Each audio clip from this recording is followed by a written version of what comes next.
Hello friends, આજે આપણે વાત કરીશું સૌથી અગત્યનો ટોપિક અચળ પ્રવેગી ગતિના સમીકરણ. ક્વેશ્ચન કઈ રીતના? તો અચળ પ્રવેગી ગતિના સમીકરણો સાબિત કરો, અથવા એવું પણ કે આલેખની રીતે અચળ પ્રવેગી ગતિના સમીકરણો સાબિત કરો. તો અચળ પ્રવેગી ગતિ છે તો કોના વિરુદ્ધ કોનો આલેખ આવે? તો આપણને ખબર હોવી જોઈએ કે જ્યારે આપણે વાત કરીએ અચળ પ્રવેગી ગતિ તો v વિરુદ્ધ t નો આલેખ, રાઈટ. તો x અક્ષ પર શું આવે? સમય. y અક્ષ પર વેગ. આ પ્રારંભિક સમય શું થશે? તો આ પ્રારંભિક સમય t બરાબર 0, રાઈટ. તો આપણે એક વસ્તુ ધારી લઈએ છીએ કે ધારો કે t બરાબર 0 સમયે વેગ v0 અને t બરાબર t સમયે વેગ v છે, રાઈટ. તો આ t બરાબર 0 સમય છે તો t બરાબર 0 સમયે વેગ કેટલો? v0. તો અહીં કંઈક લઈ લઈએ v0. તો અહીંથી અહીં સુધીનું માપ કેટલું થશે? તો આ માપ થશે v0, રાઈટ, કારણ કે 0 થી v0 સુધી. અને t બરાબર t સમયે વેગ v, તો અહીં કંઈક લઈ લઈએ આ t બરાબર t. તો ત્યારે વેગ કેટલો છે? v. તો અહીં કંઈક આપણે લઈ લઈએ કે આ વેગ v. તો આટલું માપ કેટલું થશે? v જેટલું, રાઈટ. હવે જુઓ, અચળ પ્રવેગી ગતિ છે, ક્યાંથી ક્યાં? તો v0 થી v. તો આ v છે, રાઈટ. તો v0 થી v સુધીની અચળ પ્રવેગી ગતિ થઈ ગઈ. તો હવે સરળતા માટે અને આ રીતનો ભાગ પાડ દો તો જુઓ, તો આટલું માપ કેટલું થશે? આ v0 છે તો અહીંથી આ માપ પણ કેટલું થશે? v0. આ શું માપ છે? 0 થી v સુધીનું. તો આ કેટલું માપ થશે? તો 0 થી v એટલે આખું v. તો આ રહ્યું એ કેટલું? આખું v. અને આ છે v0. તો આ જે માપ રહે છે એને કેટલું કહેવાશે? તો v માઈનસ v0, રાઈટ. સરળતા માટે નામ આપી દઈએ કે આને હું કહી દઉં બિંદુ O, રાઈટ, O. આને કહી દઉં A, આને કહી દઈએ B, આને કહી દઈએ C, ને આને કહી દઉં બિંદુ D, રાઈટ. તો સરળતા માટે આપણે નામ આપી દીધું O, A, B, C અને D, રાઈટ. તો હવે જો આપણે ધારીએ છીએ શું? તો t બરાબર 0 સમયે વેગ v0 અને t બરાબર t સમયે વેગ v છે. હવે અચળ પ્રવેગી ગતિના સમીકરણો કયા? તો તમે ઓલરેડી ધોરણ 9 માં ભણી ગયા છો. આવા સમીકરણ હતા કે v બરાબર v0 at, પછી આવું હતું x b0t +1/2 at² અને છેલ્લું v² v02 2ax. તો આવા તમે ઓલરેડી સમીકરણો ધોરણ 9 માં સાબિત કર્યા હતા, રાઈટ. તો એ જ વસ્તુ ફરી. તો જુઓ, પહેલું સમીકરણ સાબિત કરવું છે v બરાબર v0 at. તો એના માટે શું? તો આપણે પ્રવેગ નો વેગ સાથેનો સંબંધ દર્શાવતું સૂત્ર છે, સમીકરણ છે. તો પ્રવેગ એટલે શું? તો આપણને ખબર છે કે પ્રવેગ બરાબર વેગમાં થતો ફેરફાર ભાગ્યા શું આવે? તો ભાગ્યા સમયગાળો, રાઈટ. તો હવે જુઓ, પ્રવેગ એટલે એ વેગમાં થતો ફેરફાર. તો જુઓ, t બરાબર 0 સમયે વેગ v0 અને t બરાબર t સમયે વેગ v, એટલે પ્રારંભિક વેગ કેટલો થયો?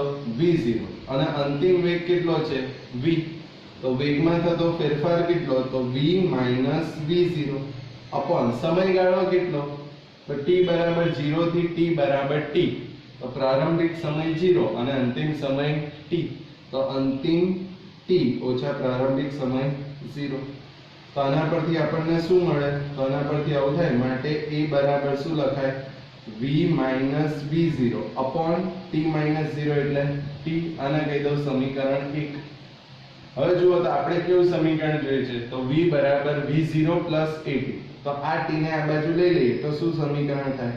તો v માઈનસ v0 બરાબર at. અને કહી દઈએ નંબર 2. આ v0 ને જમણી બાજુ લઈ જઈએ તો શું થાય? તો v બરાબર v0 at. તો આપણું થઈ ગયું અચળ પ્રવેગી ગતિનું સમીકરણ 1, રાઈટ. પહેલું સમીકરણ થઈ ગયું. ફરી જુઓ શું કર્યું.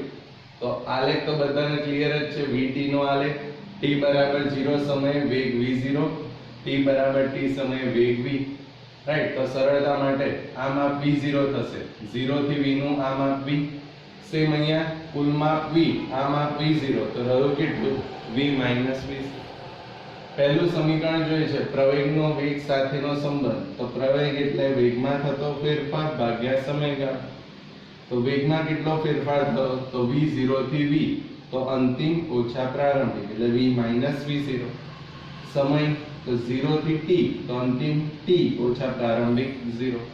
તો a બરાબર v v0 t. t ને આ બાજુ લઈ ગયા તો v v0 બરાબર 80. v0 ને જમણી બાજુ લઈ જાઓ તો સમીકરણ શું થયું? v બરાબર v0 80. હવે વાત કરીએ બીજું સમીકરણ. શું છે? x બરાબર v0t 1/2 at². આવું સમીકરણ આપણે સાબિત કરવું છે. એટલે કે સ્થાનાંતર x નું સમીકરણ જોઈએ છે.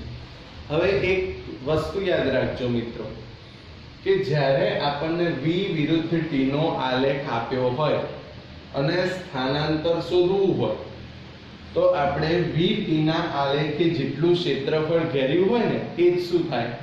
સ્થાનાંતર. તો સ્થાનાંતર એટલે શું થયું? તો vt ના આલેખે ઘેરેલું કુલ ક્ષેત્રફળ. તો અહીંયા લખું છું મિત્રો કે સ્થાનાંતર એટલે vt ના આલેખે ઘેરેલું કુલ ક્ષેત્રફળ, રાઈટ. તો આ એક સરસ મજાનો એમસીક્યુ થયો, શોર્ટ ક્વેશ્ચન થયો કે vt ના આલેખમાં જો સ્થાનાંતર શોધવું હોય તો શું કરવાનું? તો vt ના આલેખે જેટલું ક્ષેત્રફળ ઘેરેલું હોય એ ક્ષેત્રફળ શોધો. એ જ શું થયું? સ્થાનાંતર. તો હવે મારે જો સ્થાનાંતરનું સમીકરણ સાબિત કરવું હોય તો સ્થાનાંતર એટલે શું કીધું? vt ના આલેખે ઘેરેલું કુલ ક્ષેત્રફળ. તો સ્થાનાંતર એટલે શું થઈ જશે? x. તો સ્થાનાંતર x બરાબર vt ના આલેખે કેટલું ક્ષેત્રફળ ઘેર્યું? તો જુઓ નીચે લંબચોરસ છે OABC, આ લંબચોરસ, અને ઉપર શું છે? ત્રિકોણ. તો આ કુલ ક્ષેત્રફળ જો શોધવું હોય તો નીચે લંબચોરસ OABC નું ક્ષેત્રફળ શોધવાનું અને વત્તા બીજું ત્રિકોણ ABD નું ક્ષેત્રફળ. તો કુલ ક્ષેત્રફળ આવી ગયું. તો સ્થાનાંતર x બરાબર શું થશે? તો લંબચોરસ OABC નું ક્ષેત્રફળ વત્તા, તો આ નીચે લંબચોરસ થઈ ગયો OABC નો ક્ષેત્રફળ, વત્તા ઉપર શું છે? ત્રિકોણ. કયો? ABD. તો વત્તા ત્રિકોણ ABD નું ક્ષેત્રફળ. હવે લંબચોરસ નું ક્ષેત્રફળ એટલે ખબર છે લંબાઈ ગુણ્યા પહોળાઈ, રાઈટ. તો જુઓ તો અહીંયા આ લંબાઈ કેટલી છે? 0 થી t સુધીની, આ રાઈટ. જુઓ 0 થી t બરાબર t એટલે આ t લંબાઈ, અને પહોળાઈ કેટલી છે? v0. તો લંબાઈ ગુણ્યા પહોળાઈ એટલે શું થશે? v0 ગુણ્યા t. તો લંબચોરસ નું ક્ષેત્રફળ કેટલું થશે? તો v0 t. કઈ રીતના? જુઓ ફરી એકવાર. OABC લંબાઈ કેટલી? O થી C એટલે t, અને પહોળાઈ કેટલી? O થી A એટલે v0. તો ક્ષેત્રફળ શું થયું? v0 t વત્તા ત્રિકોણ ABD નું ક્ષેત્રફળ.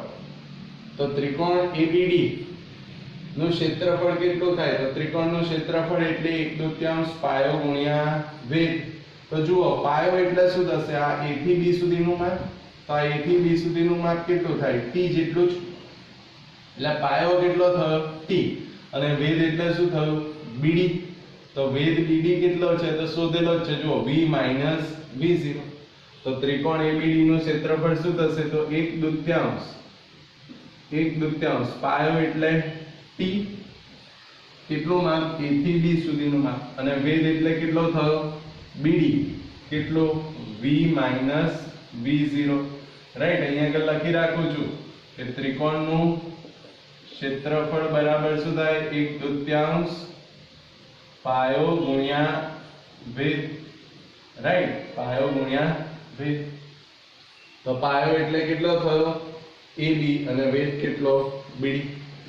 તો હવે સમીકરણ કેવું જોઈએ છે x બરાબર v0t પ્લસ 1/2 at સ્ક્વેર. અહીંયા x તો છે જ બરાબર v0t પણ 1/2 at સ્ક્વેર જોઈએ છે. કઈથી આવી જશે જો અહીંયા v માઈનસ v0 સમીકરણ 1 જુઓ v માઈનસ v0 કેટલા છે સમીકરણ 2 સોરી v માઈનસ v0 સમીકરણ 2 જુઓ શું છે v માઈનસ v0 બરાબર 80.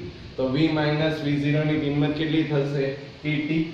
તો માટે x બરાબર શું થશે v0t plus 1/2 t as it is અને v માઈનસ v0 એટલે કેટલા 80. ક્યાંથી લખ્યું તો સમીકરણ 2 પરથી કે v માઈનસ v0 બરાબર શું છે 80.